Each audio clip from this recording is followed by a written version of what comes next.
é apenas um gênero musical ou cultural, apenas para entretenimento, mas ela transcende esse conceito ao carregar uma função espiritual, quando praticada como adoração a Deus, de maneira sincera, genuína, virando um estilo de vida, como nós aqui do Cordão temos na presença do Senhor, que vai muito além de uma simples canção.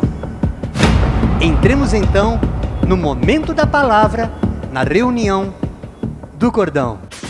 E agora, momento da palavra, na reunião do Cordão.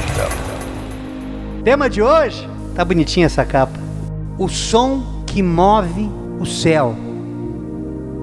Esse som que move o céu, irmãos, nem sempre é do canto. Esse som que move o céu nem sempre é uma melodia afinada, nem sempre é por profissionais do canto, como a gente que é profissional de música. Não. Eu já vi muitas pessoas semitonadas, extremamente desafinadas, louvando ao Senhor, e eu prostrava de joelhos diante da unção que saía da boca daquela irmã. Eu nunca me esqueci disso. E aí Deus começou a me mostrar, irmãos, que o louvor ele está para além de uma simples música. A adoração ela vai muito além do cantar ou do tocar louvores como nós fizemos hoje. Ela prepara o ambiente espiritual porque Deus habita em meio aos louvores.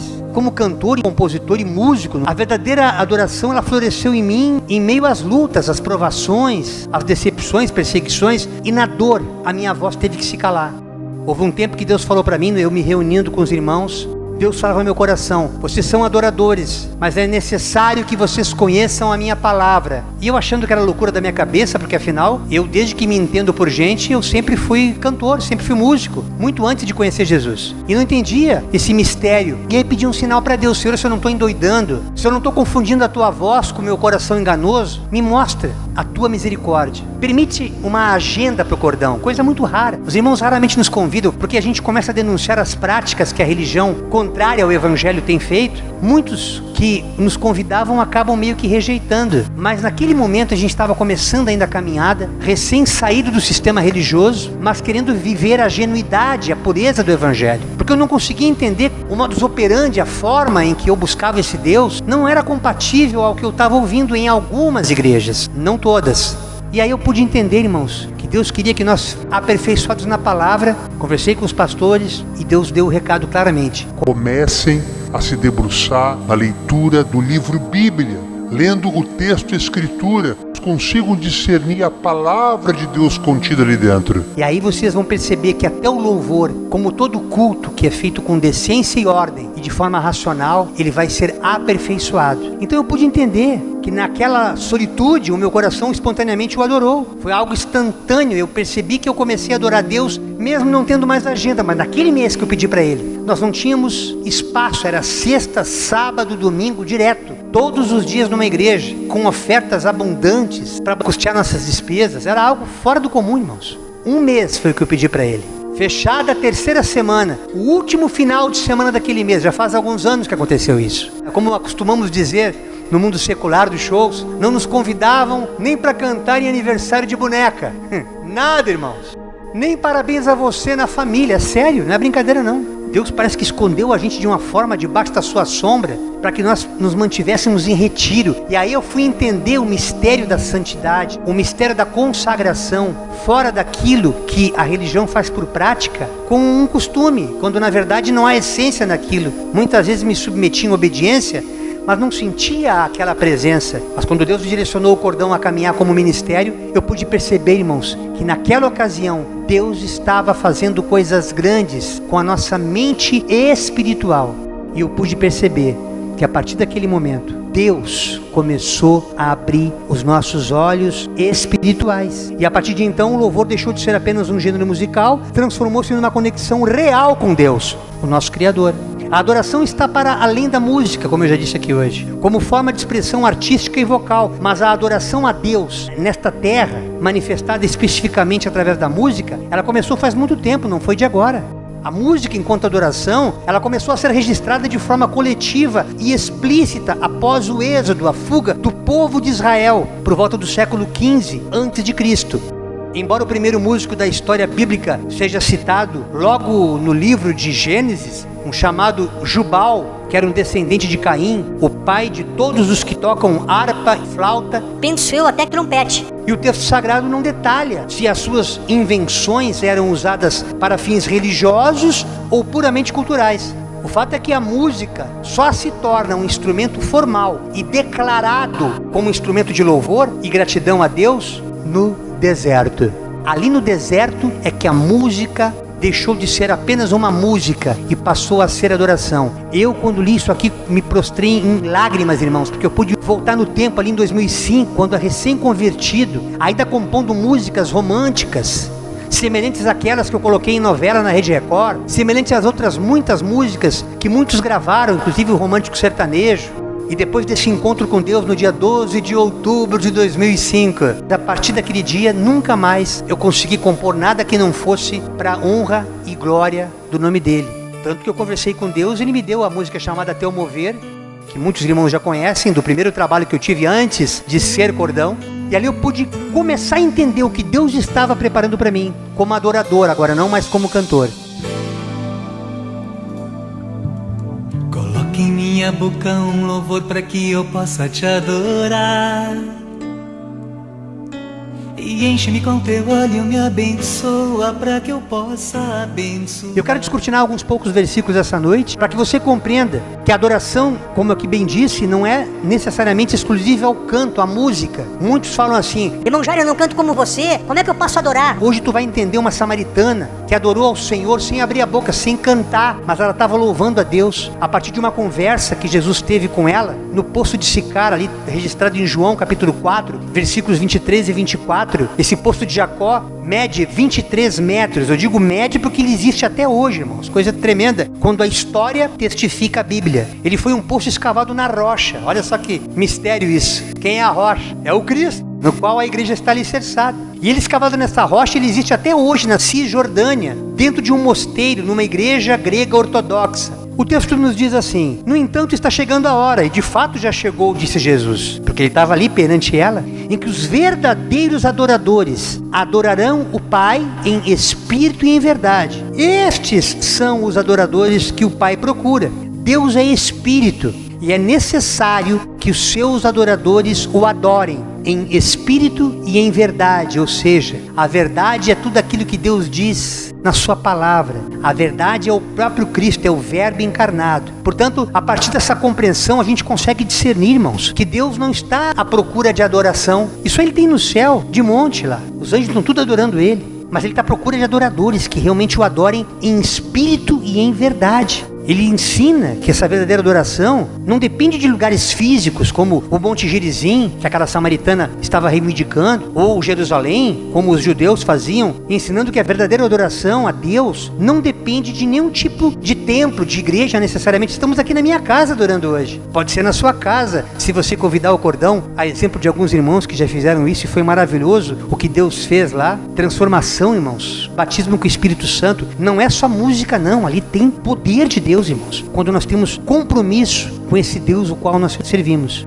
Um texto muito conhecido no meio cristão, Paulo e Silas, quando eles estiveram presos devido ao fato de ter expulsado o demônio de uma adivinhadora, os seus senhores ganhavam muito dinheiro com ela. É o que seria hoje o jogo de búzios, a cartomancia, que muitas vezes os adivinhos, invidentes, clarividentes, e cobram fortunas para poder transmitir aquilo que supostamente seja uma verdade, mas muitas vezes, quando na maioria delas aquilo não fecha, aquilo não bate, porque é o espírito do engano que está ali. E tanto que quando Paulo repreendeu nela, ela não conseguia profetizar mais nada e acabou perdendo lucros. Os senhores que a escravizavam tiveram que libertá-la.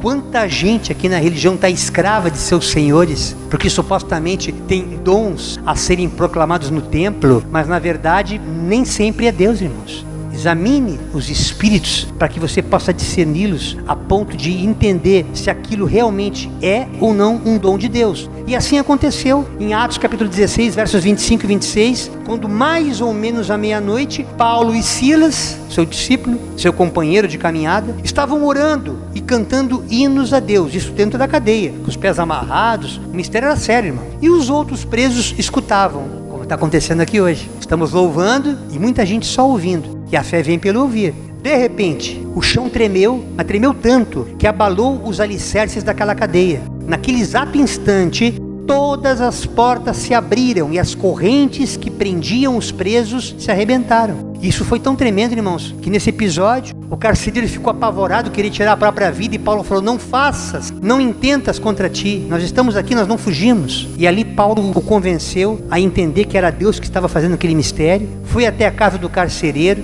começou a ministrar a palavra. Primeiro ele cantou na prisão, assim como o povo no deserto cantava e adorava a Deus. Mas depois que ele foi até a casa do carcereiro, irmãos, pregou a palavra. Naquela mesma noite, diz as Escrituras, toda a família, incluindo o carcereiro, foram batizados. Isso é mistério de Deus, irmãos, isso não é coisa do homem. Isso é o poder da adoração em meio à dor. E essa adoração era tremenda, porque ela era verdadeira. O mesmo apóstolo Paulo, na carta aos Efésios, no capítulo 1, versículos 5 e 6, o texto nos diz que ele nos predestinou, ele quem? O Deus, ele nos predestinou para si mesmo, para nos adotar como filhos por meio de Jesus Cristo, conforme o bom propósito de sua vontade. Deus assim o fez para o louvor de sua graça gloriosa, que ele derramou sobre nós em seu Filho amado. Irmãos, quando eu li esse texto, eu fui profundamente constrangido a não ser mais chamado Lindo, fofo. Era tudo mentira, era coisa de fã-clube, sabe, irmãos? Mas acontecia. A idolatria acontece muito no mundo secular, especialmente quando a gente está na mídia. Depois que eu fiz o Gugu, fiz Raul Gil, naquela época, nem estão mais no ar. Deus já recolheu grande parte daqueles mitos que outrora eu tinha contato e estava presente na mídia. Mas Deus quer mostrar essa noite que só Ele é digno de glória, de adoração, de todo louvor. E o Espírito dele já nos predestinou para isso. É que a humanidade se corrompeu, irmãos. Pelo poder da própria carne, para distração, para entretenimento, ela perdeu o foco da adoração. Que não fizesse do Evangelho da Boa Nova uma religião, dogmatizando a verdade segundo preceitos humanos, com tantas direções que a gente tem aí humanas. É neopentecostal, pentecostal, batista, presbiteriano e tantas outras coisas. Por isso que Deus pediu claramente, com toda mansidão no meu coração, coloque o nome cristão no teu ministério. Ministério seguidor de Jesus. E é isso que a gente procura fazer. Somos imitadores descarados. Nós nem precisamos imitar Paulo, como ele sempre fala. Sejam, pois, meus imitadores, assim como eu sou de Cristo. Vocês não estão entendendo como é que funciona isso? Então não tentem entender. Vocês estão vendo o poder de Deus em mim? Vocês estão vendo a unção de Deus em mim? É o que Paulo dizia. Então façam isso. E vocês vão ver o que Deus vai fazer na vida de vocês. Foi assim que ele falou em muitas das suas cartas. João, a exemplo de Paulo, ali em Apocalipse capítulo 4, versos 8 a 11, o texto menciona que em volta do trono, lá no céu, aquela visão maravilhosa que ele teve ali em Pátimos, foi tremendo, irmão. Em cada um dos seus lados estavam 4 seres vivos, cobertos de olhos, na frente e atrás. Um parecia leão, outro parecia touro, outro tinha a cara de um ser humano e outro parecia uma águia voando. Cada um deles tinha 6 asas que estavam cobertas de olhos nos 2 lados. Aleluia! E de dia e de noite não paravam de cantar assim: Santo, Santo, Santo é o Senhor Deus, o Todo-Poderoso, o que era, que é e que há de vir. E cada vez que aqueles 4 seres vivos cantavam hinos de glória, honra e agradecimento àquele que estava sentado no trono, poderoso Deus, e que vive para todo sempre, aqueles 24 líderes caíram de joelhos diante dele e o adoravam. Atiravam as suas coroas diante do trono e diziam: Senhor nosso e nosso Deus, Tu és digno de receber glória, honra e poder, pois criaste todas as coisas por Tua vontade, elas foram criadas e existem. Por isso que eu explico para os irmãos, quando ateus vêm nos procurar, pessoas queridas, amigas, eu não creio que Deus exista. Eu digo para eles: irmãos, sabe o que eu também não creio? Eu não creio na existência de Deus, porque Deus, enquanto Criador, Ele não pode fazer parte da criação. O Criador está fora da criação. O Criador, Ele contempla aquilo que cria.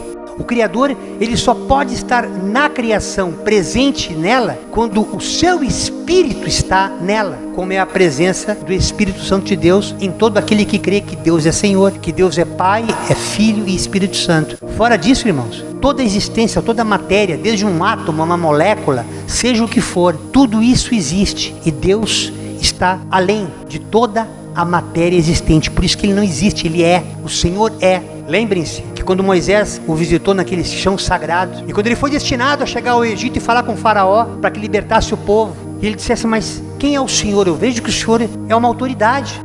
O que eu vou dizer para ele lá? Diga que eu sou o que sou. Ele não falou que eu existo, porque Ele está para além da existência. E o próprio Paulo, ali em Romanos capítulo 4, verso 17, somente a parte B, Ele fala que Deus, Ele chama as coisas que não existem como se elas existissem. Por isso que a fé, irmãos, que nos move, é aquela que tem nos trazido até aqui. Na condição que nós vivemos hoje enquanto adoradores, eu particularmente, que Deus fez com que eu vivesse apenas da obra, sem cobrar de ninguém absolutamente nada, irmãos, apenas compartilhamos nossas aflições. Irmãos tocados pelo Espírito Santo de Deus, tem nos ajudado e até aqui o Senhor tem nos servido, nos sustentado, nos abençoado. Porque Ele vela pela sua palavra. Quando Ele separa alguém, assim como Ele separou Paulo e muitos outros, que na direção da sua vontade, na obediência, ao se agradar, Ele tem contemplado e tem nos dado graça. Não quer dizer que nós não passemos por aflições, porque o próprio Cristo falou, que é exemplo dos apóstolos, todos nós, ninguém fica incólume, todos teremos tribulações. No mundo tereis aflições, mas tenham bom ânimo, eu venci esse mundo, vocês também vão vencer, mas confiem em mim. Se vocês forem para a cruz comigo, vocês também ressuscitarão comigo. Então neguem-se a si mesmo, peguem o seu chamado, aquilo que você tem como mais sagrado hoje, que é o dom que eu te dei para fazer a minha obra, e me segue, negando-se a si mesmo. Um salmista, no Salmo 34, verso 1, que é uma palavra maravilhosa: eu sempre darei graças a Deus, o Senhor, o seu louvor estará nos meus lábios o dia inteiro. Volta e meia, eu e a pastora nos pegamos aqui em casa cantarolando. Às vezes até eu estou lá em cima, penso que ela está me chamando, mas agora eu já não caio mais nessa, né? Eu paro para ouvir primeiro e está cantarolando ela. Ou daqui a pouquinho sou eu. O que é? Não, ele está no mistério dele com Deus. É essa intimidade pessoal que nós temos com Deus, eu e ela, que nos torna uma só carne, um só espírito, e portanto justifica o nome do ministério que Deus nos deu, cordão de 3 dobras. Assim é com os pastores, com os irmãos, cada qual segundo a multiforme graça de Deus, que aqui ninguém manipula ninguém, irmãos. Aqui nós só apresentamos a verdade, e depois quem faz a obra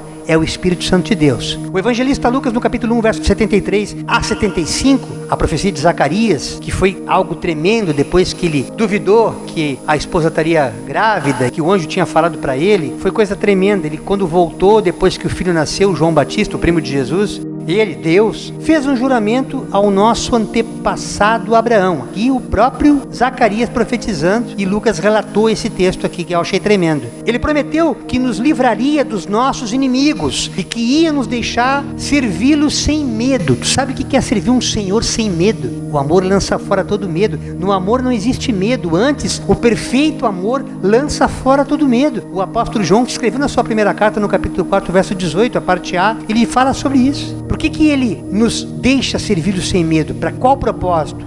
Para que sejamos somente dele e façamos o que ele quer em todos os dias da nossa vida. Irmãos, isso aqui é mostrando a excelência de Deus, a soberania dele, para que nós sejamos somente dele. Deus não divide a sua glória com nenhuma outra entidade espiritual, com respeito a todas as religiões, porque temos a consciência enquanto cidadãos da terra, que o Brasil é um país laico, porém, contudo, entretanto, todavia, somos também cidadãos do céu, e como tais, precisamos falar a verdade espiritual, aquela que transcende as regras humanas, embora também nos submetamos a todas elas, conforme a própria palavra fala que nós devemos nos sujeitar às autoridades. Mas, irmãos, essa autoridade espiritual, da qual Lucas relata nessa profecia, ao nos tornarmos somente dele, nos tornamos automaticamente semelhantes aos anjos do céu, aos que o adoram noite e dia, santo, santo, santo, santo. Mas aos olhos naturais parece que é um disco trancado, no tempo do long play, lembra? No tempo da fita cassete que enroscava no cabeçote. Mas não é assim. A multiforme graça de Deus faz com que nada seja retórico. Tudo é novidade, irmãos. Tudo é novo. Pedro fala na sua primeira carta, no capítulo 2, verso 9. Vocês, porém, vocês aí cristãos, vocês meus filhos, vocês que já entenderam o chamado, vocês são uma geração eleita, um reino de sacerdotes. Não precisa mais o sumo sacerdote fazer sacrifícios anuais para entrar na minha presença e adorar o meu nome. Não. O véu foi rasgado de cima a baixo, para que todos vocês tenham acesso, através de mim, Jesus, chegar ao Santo dos Santos, irmãos, porque vocês são uma nação santa, povo que pertence ao Deus Pai, para anunciar as grandezas daquele que os chamou das trevas para a sua maravilhosa luz. Foi esse texto que me deu aquela visão. Das trevas enxerguei a luz, então ouvi a sua voz. Ele me disse, meu nome é Jesus, eu vim para te salvar. Ali eu agradeci a Deus, em nome de Jesus, por esse chamado, que me arrancou daquela cegueira espiritual, que me aprisionava naquele mundo, onde nada me satisfazia, irmãos. E eu percebi que por mais que eu cantasse, por mais que vendesse fita cassete, LP, depois o CD, depois tantas coisas que aconteceram, eu comecei a parar com aquilo quando eu tive um encontro com Deus, porque eu percebi que por mais que façamos conteúdos aqui nessa terra, se não for para a glória dele, é tudo em vão. É como o apóstolo Paulo fala em Coríntios 13, se não houver amor, é como um sino, é como uma lata batendo, não vai ter valor nenhum. Mas a adoração, quando ela é sincera, quando ela é verdadeira, ela automaticamente nos arranca das trevas para a sua maravilhosa luz. Como o salmista fala no capítulo 100, verso 2. Prestem culto ao Senhor com alegria. Ah, mas eu cheguei emburrado no culto, pastor. Cheio de conta pra pagar. Ah, o marido tá revoltado. Joga água quente no cachorro, chuta o gato. Eu não tenho prazer nenhum em vir pro culto, Senhor. Por que eu vou estar no culto se eu tô triste? Mas aqui fala, entrem na sua presença com cânticos alegres. Quando você começa a louvar o Senhor, Ele vai mudando o teu espírito de dentro para fora. E é nessa hora que até a tristeza salta de alegria. É nesta hora que tudo aquilo que te oprime, tudo aquilo que sequestra os teus pensamentos, sequestra o teu humor, sequestra a tua mente a ponto de você ficar preocupado, preocupada. E aí o evangelho começa a falar no teu inconsciente. Não esquenta a cabeça com coisa alguma, não fica ansioso, não fica ansiosa. Meu filho, minha filha, me busca em primeiro lugar o meu reino e a minha justiça. Que tudo isso que tu está sofrendo, que está te atrapalhando, que está te incomodando, eu vou te acrescentar. E aí nos tornamos adoradores, irmãos, com cânticos alegres. Mas o capiroto, ele não descansa. Você pensa que o fato de a gente estar adorando aqui, as trevas estão imparciais? Olha o que o evangelista Lucas falou no capítulo 4, versos 6 a 8. E disse o diabo, ele mesmo: eu lhe darei todo este poder e toda esta riqueza, pois tudo isso me foi dado, e posso dar a quem eu quiser. Isto tudo será seu, se você se ajoelhar diante de mim e me adorar. Olha que cara de pau, irmão, fazendo essa proposta indecente para Jesus, simplesmente o Filho de Deus. A presunção do cara, porque um dia teve a oportunidade de ser um adorador lá nos céus, mas ele, como um anjo caído, como um querubim, como uma tranqueira que veio para esse planeta, com a função de matar, de roubar, de destruir, reconhecendo que aquele que estava ali era o Cristo, mas tentando desanimar, porque ele sabia que se ele fosse para a cruz, ele colocaria Satanás no lugar dele, naquele lago de fogo que estava aguardando ele no fim dos tempos. Ele sabia disso, por isso que ele tentava Jesus, e Jesus respondeu para ele. As escrituras sagradas afirmam: adore ao Senhor, seu Deus, e sirva somente a Ele. Mas não dá pra servir meu santinho, pastor? Não dá pra servir a minha santinha, pastor? Eu também já servi muitos santinhos e muitos outros espíritos. Mas a partir do momento que eu percebi que naquela tentativa de suicídio, aquela voz, assim a exemplo de Lucas 4, de 6 a 8, onde o diabo tentava o próprio Cristo, ele veio me tentar, me jogar de um apartamento. E ali eu fui visitado, meus amados irmãos, pelo mais valente, que me puxou de volta para dentro de casa e impediu que a minha vida se encerrasse ali. Porque Satanás sabia que alguma coisa a mais Deus ia fazer comigo. Ele não sabia que eu ia ser um pastor, mas ele sabia que eu ia incomodar, porque o carisma, a graça que Deus colocou em mim, demônio algum pode tirar. Porque todos os dons que Deus nos dá são irrevogáveis. E ainda que estejamos prostrados, ainda que estejamos enfermos, ainda que inválidos, incapacitados, como alguns que me assistem aqui, tenha certeza e convicção que é desse jeito que Deus quer te usar, para que a glória dele se manifeste em ti e não a tua, em nome de Jesus. Aleluia. Profeta Isaías, amo ler Isaías, capítulo 66, versos 1 e 2. O Senhor diz: o céu é o meu trono e a terra é o estrado onde descanso os meus pés. Que tipo de casa vocês poderiam construir para mim? Como conseguiriam construir um lugar onde eu pudesse morar? Eu mesmo fiz o céu e a terra, e todas as coisas são minhas. Não é do cão, não é do Satanás. Esse mundo caído, as coisas espirituais, como o sistema político, econômico, social, todo ele pertence a Satanás. Mas aqui Deus está falando de um lugar diferente, irmãos. Não deste mundo, mas do mundo espiritual, aonde todos os salvos estarão junto a ele, junto do trono, através de Jesus Cristo. Como é que vocês conseguiriam construir uma casa para me adorar? Por isso que é em espírito e em verdade, em qualquer lugar. Embaixo de uma ponte, embaixo de uma árvore, dentro de um trem, dentro de um ônibus. Aonde Deus permitir que você abra a tua boca, sem ser chato, sem ser inconveniente, como a gente vê alguns vídeos aí, gente querendo pregar dentro de um avião, totalmente na carne, porque Deus não é Deus de confusão, Ele constrange primeiro, para depois permitir se revelar aquele cujo alvo da sua palavra está ali como ouvinte. Mas eu cuido dos pobres e dos arrependidos, dos que me temem e obedecem às minhas leis. Entendamos que o profeta Isaías estava falando aqui pelo menos 700 anos antes de Cristo. E hoje a única lei que impera é a lei do amor. Todas as demais caem em caducidade. Ame o teu próximo, não mais como a ti mesmo, porque muitas vezes tu vacila, tu não sabe nem te chamar, tu não tem amor próprio. Então faz diferente, me imita, me obedece e ame o teu próximo como eu os amo, e assim estará sendo cumprida a lei do Senhor na tua vida. Atos capítulo 17, versículo 24. Ele é o Deus que fez o mundo e tudo que nele há. Uma vez que Ele é o Senhor dos céus e da terra, não habita em templos feitos por homens, por mãos humanas. Portanto, irmãos, dito isso, o salmista, no Salmo 95, versículo 6, guardem essa palavra. Venham, fiquemos de joelhos e adoremos o Senhor.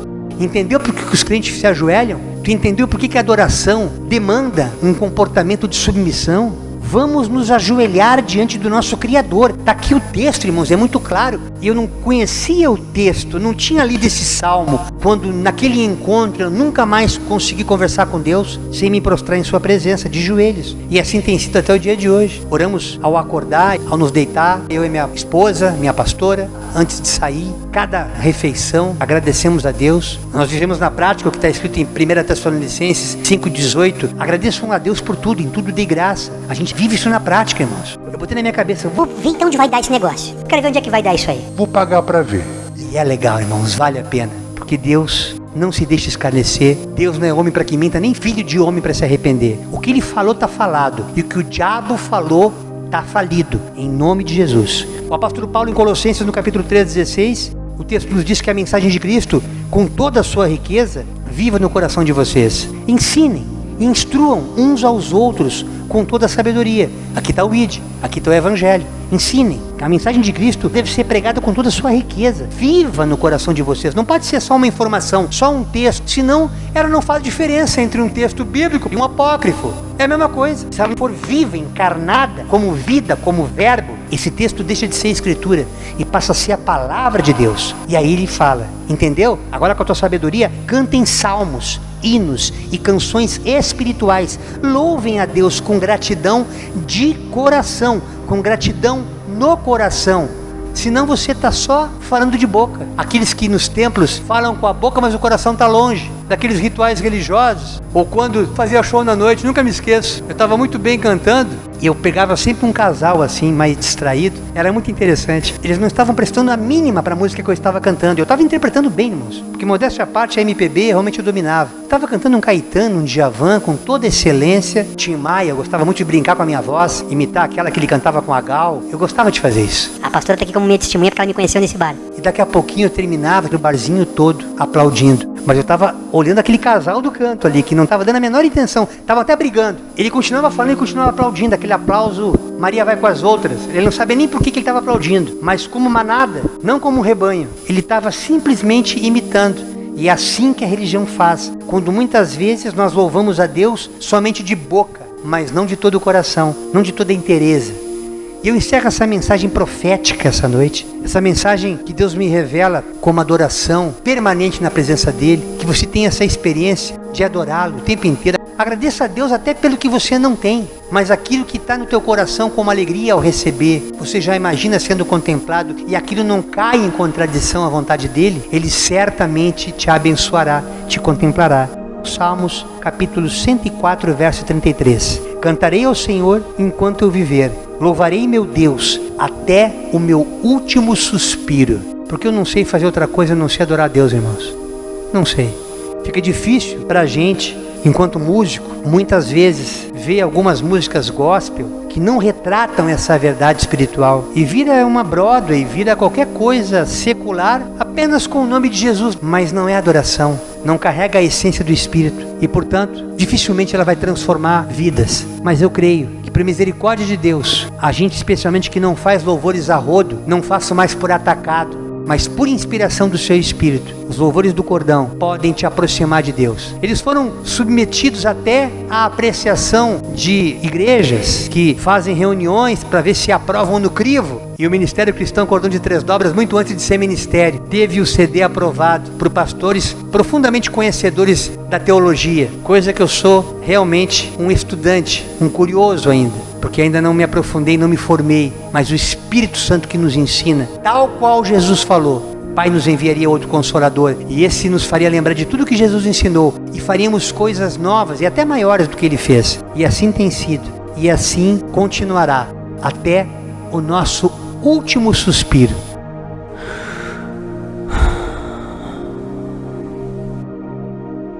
Exaltado seja o santo e maravilhoso nome do Senhor Jesus, neste dia 5 de agosto do ano de 2026, na reunião do Cordão.